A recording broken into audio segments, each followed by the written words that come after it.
Alors Nicolas, aujourd'hui on se retrouve pour le 7e épisode consacré aux modifications de ma 206 RC. Et aujourd'hui nous sommes dans ton atelier avec toute ton équipe. Oui, c'est exactement, retour dans l'atelier. Merci de prendre un peu de temps pour venir filmer notre activité ici. Backstage en fait. C'est ça. Et donc ça te permet de rencontrer un peu l'équipe. Donc on a Anthony, on a Maceo et on a Samuel, donc, qui est l'équipe NJ Motors, qui travaille sur toutes les voitures de nos clients aujourd'hui. D'accord. Et qui vient en support aussi sur les courses, quand on a des courses sur les circuits pour le championnat de France. Une belle équipe quoi. Une belle équipe, motivée, jeune, tu vois. Ils sont pas encore très usés, donc ça veut dire que tu vois, a priori, on en prend soin. Il faut y aller quoi. Il faut y aller. Bon Nicolas, c'est quoi le sujet aujourd'hui de la 206 RC? Eh ben, le sujet tant attendu, l'arceau. Ouais. Il va falloir qu'on pose l'arceau comme on l'a déjà dit. Il y a pas mal de monde a priori à attendre ce sujet-là. Donc je te propose qu'on étudie les différents types d'arceaux déjà qu'on peut mettre dans une voiture parce qu'il y a vraiment différents modèles possibles. Aujourd'hui, nous à l'atelier, on est capable de poser les différents modèles. Ce qu'il faut, c'est adapter le modèle à l'utilisation du client. Donc de l'arceau track day, de l'arceau track day plus, jusqu'à l'arceau compétition homologué, soudé, voilà, avec tous les avantages que ça comporte. Eh ben écoute, on va voir tout ça. Allez, avec plaisir. Moi c'est Pierre, bonjour à tous et bienvenue sur Asso West. Les amis, vous le savez, les temps sont durs et sans partenaire, je ne pourrais vous proposer ce genre de contenu. Et aujourd'hui, notre sponsor, c'est Car Vertical. Vous souhaitez acheter un véhicule d'occasion, pensez à vérifier son historique sur Car Vertical. Regardez ça. Alors, on va prendre l'exemple de cette Peugeot 508. On le voit, elle a été accidentée. Juste ici, nous avons des photos de l'accident. Alors, elle a été accidentée à l'avant droit, à l'arrière droit. L'avant gauche a subi le plus gros des dégâts. La portière est carrément enfoncée. Les airbags ont été déclenchés. Bref, on peut voir que le coût de réparation estimé est à 18 000 €. Car Vertical nous dit que des dommages importants peuvent causer des problèmes structurels rendant le véhicule dangereux à conduire. Donc les amis, si vous ne voulez tomber sur aucune mauvaise surprise, pensez à vérifier l'historique de votre véhicule sur Car Vertical. C'est un petit investissement, mais ça peut vous éviter bien des problèmes. Et en plus, avec le code RASSO20, j'ai réussi à vous avoir 20% de réduction. Alors déjà Nico, tu le disais, il y a plusieurs types d'arceaux. Lequel équipe la 206 RC, pour commencer? Alors ouais, il y a trois types, pour moi, trois catégories d'arceaux distincts. Ok.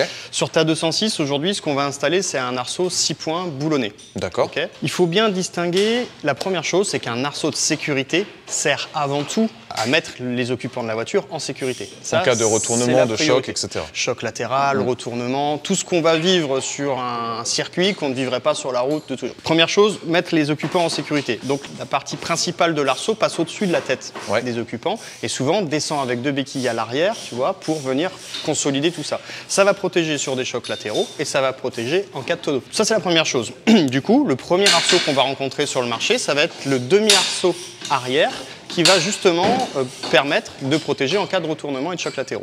Ça, c'est un arceau boulonné. Il a l'avantage d'être facile à installer et il a l'avantage surtout de ne pas empiéter sur l'espace de vie, quoi. Exactement, de la voiture. Donc, tu ne vas pas avoir besoin d'enjamber des croix, tu ne vas pas avoir besoin de baisser la tête avec ton casque, etc. C'est intéressant pour du track day. C'est pas homologué en compétition, mais de toute façon, on n'en fera pas avec la 206. C'est un premier step.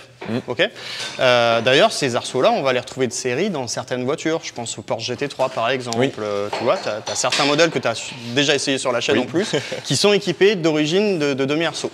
Alors, on me pose souvent la question, ça reste plus ou moins conforme au code de la route, dans la mesure où tu gardes tes ceintures de sécurité d'origine. D'ailleurs, je fais une toute petite parenthèse, mais c'est intéressant de le dire parce qu'on ne le voit pas souvent.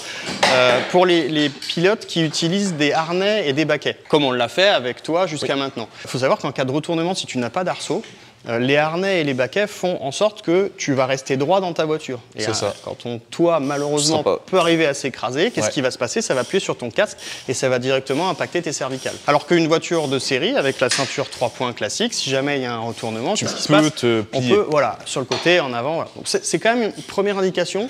Quand on commence à mettre baquet harnais dans une voiture, c'est judicieux de parler d'arceau assez rapidement.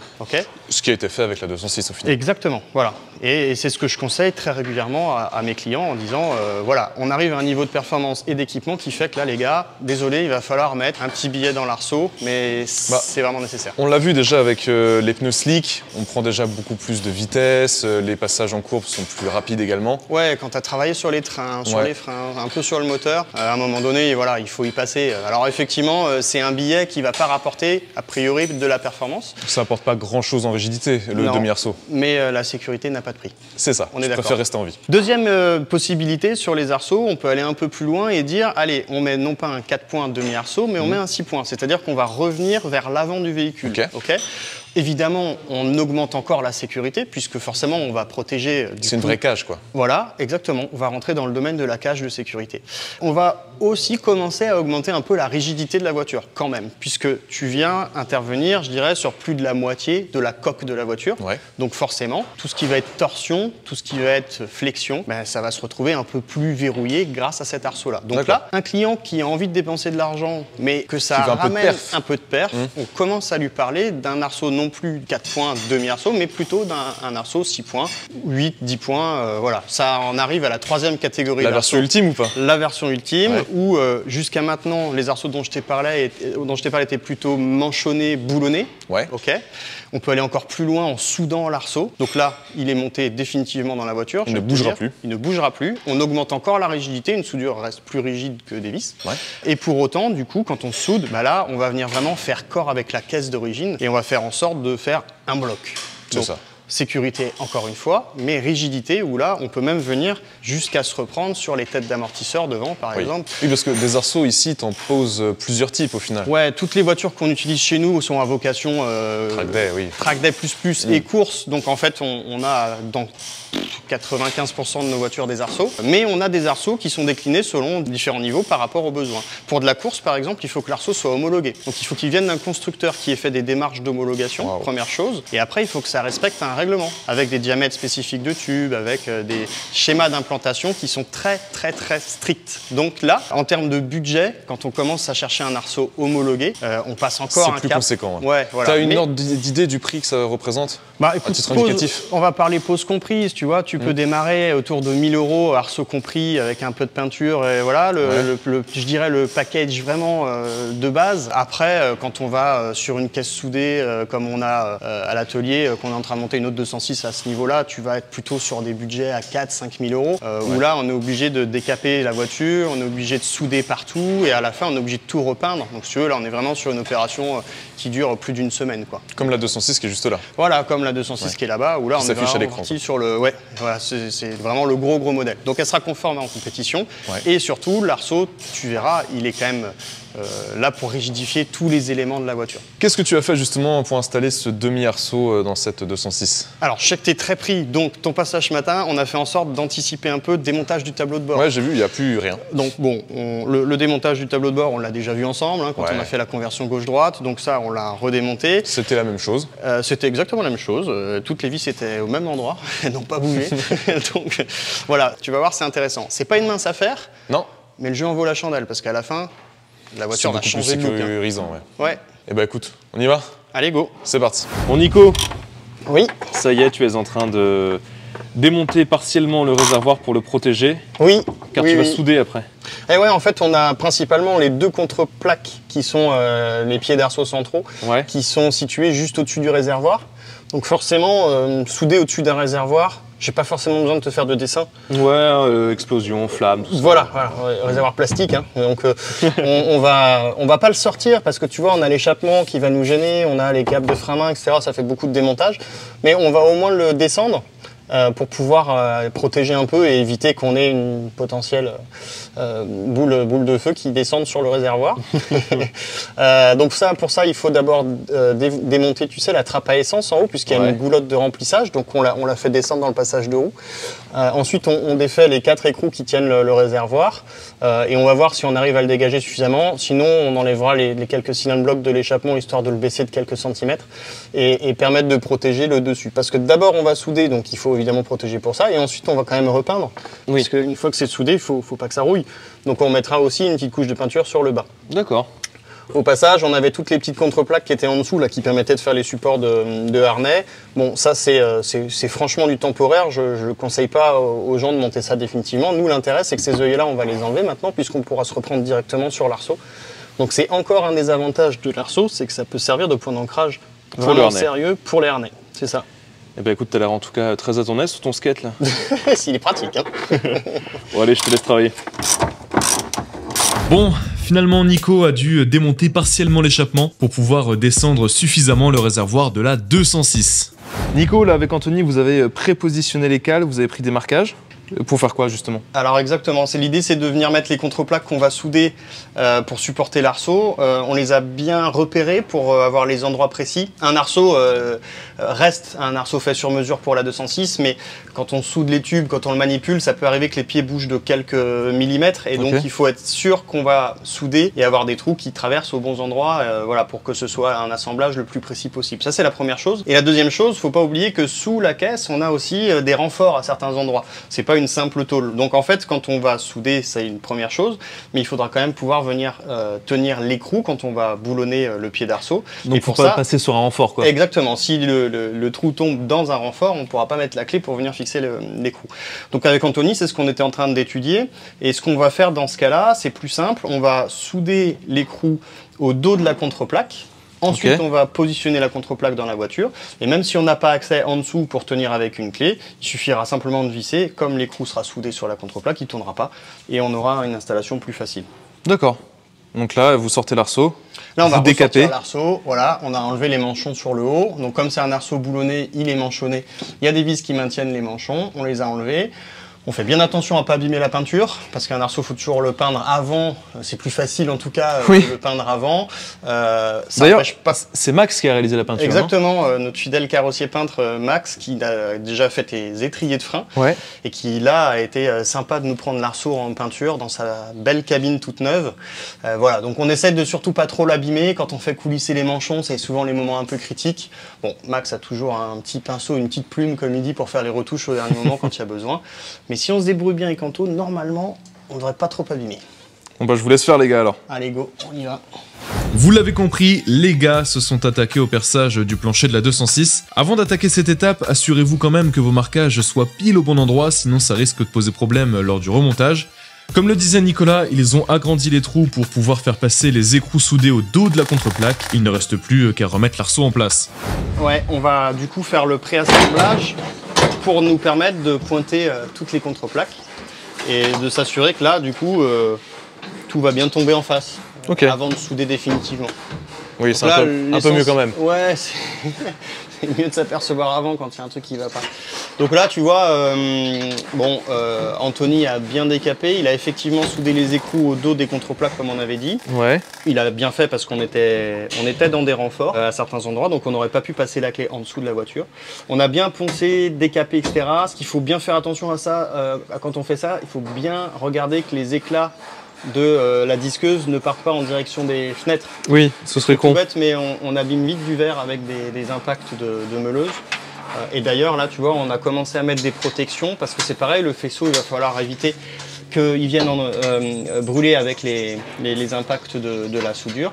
Donc on commence à protéger avec de la bande thermique. Et dernier truc hyper important, tant que je parle des faisceaux, ce qu'il faut bien privilégier, c'est de faire passer les faisceaux à l'intérieur de l'arceau.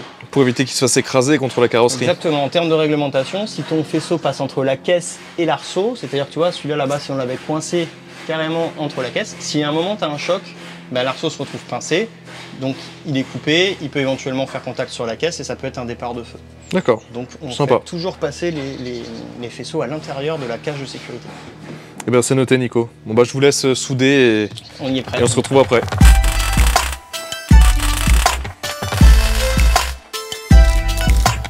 Bon alors Nico, les trous ont été percés, les contreplaques ont été soudées. Ouais. Il ne reste plus qu'à peindre pour éviter la rouille. T'entends, on est sur les derniers points de soudure là. Ouais. Effectivement, sur la partie demi-arceau arrière, ça y est, toutes les contreplaques sont positionnées, ça tombe bien. Tu sais, c'est toujours un peu délicat, l'arceau il a un peu travaillé, il est jamais bien symétrique par rapport à la caisse, donc c'est vraiment important de prendre son temps et d'avoir des emplacements bien définis sur la caisse pour que tout tombe parfaitement bien. Okay. Et là, une fois qu'on a tout soudé, bah, du coup, on va pouvoir mettre un coup de peinture pour éviter la rouille et à l'intérieur de la caisse et surtout aussi en dessous parce que t'as vu, hein, on était assez vigilants sur le moment où on soudait parce que le Blackson, en fait, qui est sous la caisse, prend un petit peu feu, se décolle.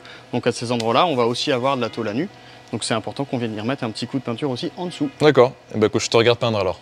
Voilà, dernière étape de l'installation de cet arceau, un petit coup de peinture et le remettre une dernière fois en place. Le lendemain, Nicolas a travaillé sur la réintégration du tableau de bord. Il l'a découpé pour pouvoir faire passer les tubes avant de l'arceau. Pour ceux que ça intéresse, cet arceau nous vient d'ailleurs de la marque AST Roll Cage.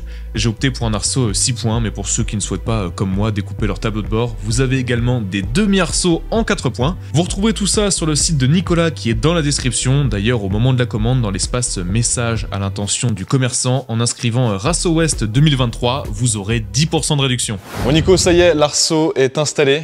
Au final, c'est quand même pas mal de boulot. Il faut enlever tout le tableau de bord, il faut installer l'arceau, prendre les marquages, percer, installer les plaques, les souder. Enfin, c'est beaucoup de boulot, je trouve. Les souder, t'as vu, la soudure, ça prend quand même du temps. Il faut quelqu'un qui sache faire. On ne peut pas souder, s'improviser soudeur, surtout pour un élément de sécurité comme ça. Non. Donc, bon, oui, c'est du boulot. Globalement, il faut compter pour un demi-arceau, donc la partie arrière seulement, il faut compter, je te dirais, une bonne journée à 2. Ouais, donc 3 jours tout seul.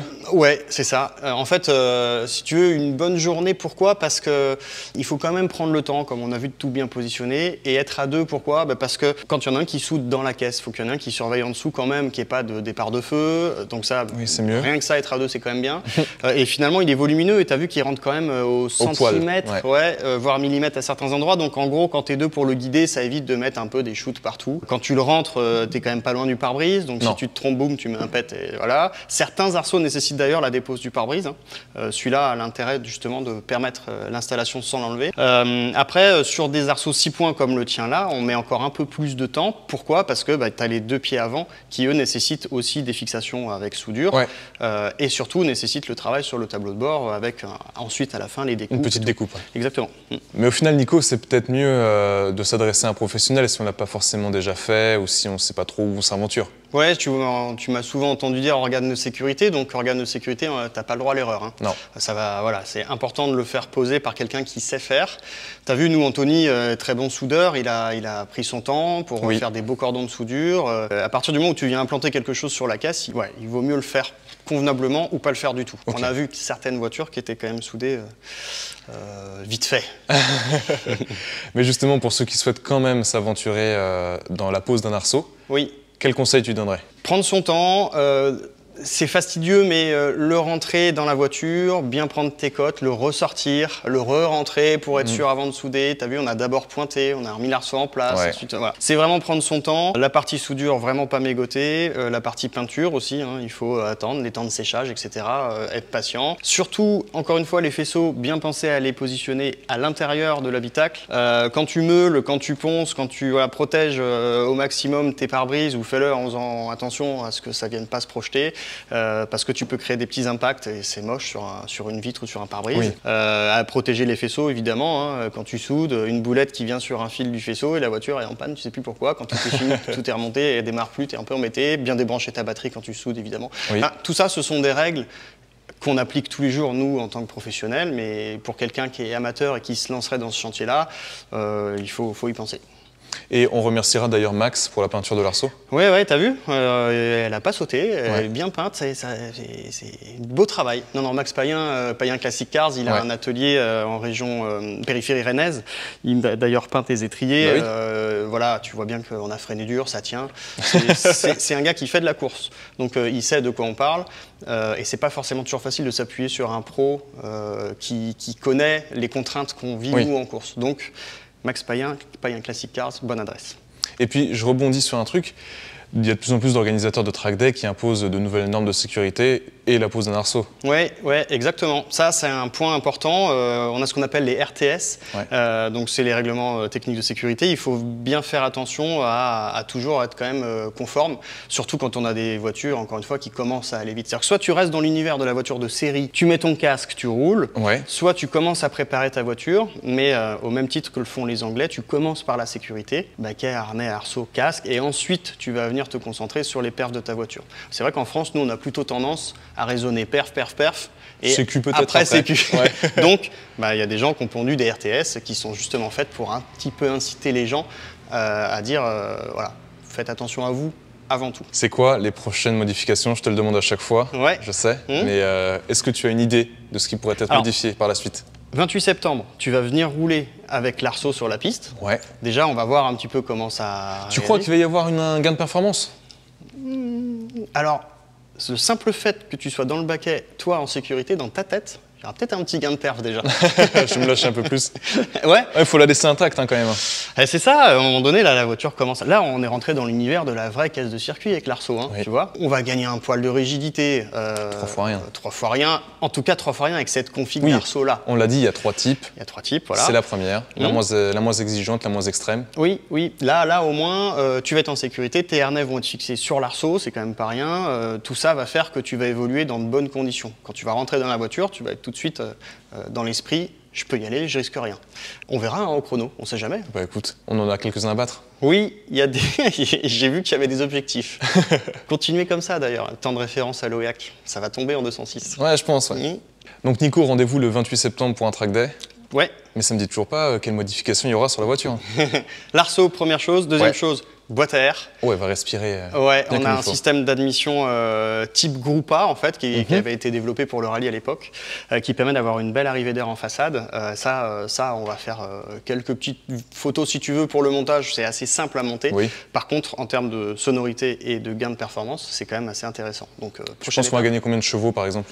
Ah, tu gagnes du couple et tu vas gagner un tout petit peu à haut régime. Ok. Ouais, donc je vais te parler de 3 chevaux, ça fait toujours un peu sourire. Oui, mais...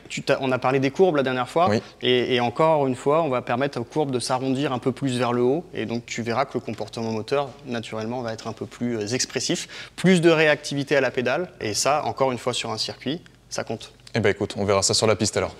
Merci en tout cas Nico, à toi et toute ton équipe d'avoir posé cet arceau, de nous avoir accueillis encore une fois dans tes locaux. Avec plaisir. Nous faire des petites bombinettes, c'est notre passion. Donc là, on commence vraiment à l'optimiser et elle fait plaisir. Les gars sont contents de bosser sur ta voiture. Donc écoute, on prendra du plaisir aussi sur la piste à devoir progresser avec. Eh ben écoute, rendez-vous en septembre. Et puis les amis, si vous êtes intéressés, n'hésitez pas à contacter NG Motors pour toutes les modifications de votre bombinette. Surtout qu'on a embauché Vanessa, qui a rejoint l'équipe il y a quelques semaines. Et je m'excuse auprès de tous ceux qui nous ont contactés et qui n'ont pas pu répondre tout de suite. Là, aujourd'hui, ça va aller beaucoup mieux parce que Vanessa va s'occuper de répondre plus rapidement au téléphone et au mail. Parce que toi, tu es toujours un petit peu occupé, tu es sur les circuits, à l'atelier. Ah, tu sais, moi, une journée sans tenir un tournevis, j'aime pas. Ah ouais, tu te sens mal? Ah ouais, je me sens mal. Donc, ma place reste avec les gars dans l'atelier pour continuer à développer les pièces, continuer à travailler sur les voitures des clients et à travailler avec une qualité de travail la meilleure. Mais pour ça, il faut quelqu'un au bureau, tu vois, qui puisse répondre à nos clients. Donc Vanessa va être là pour ça. Bon bah voilà les amis, n'hésitez pas à contacter NG Motors, n'hésitez pas aussi à nous rejoindre sur tous nos réseaux sociaux, Facebook, Instagram, Snapchat et TikTok, sinon vous ratez des choses. Et puis nous deux, on vous dit à très très vite pour le 8e épisode. I walk alone in this fight. I do this for my people, tryna make us all unite. And if you want war, I got utility and nights. Scared of nobody, my only fear is Christ. With him, I can turn all dirt into rice. With him, I can turn all dark into light. My city is infected like a bad dog bite. I'm tryna fly.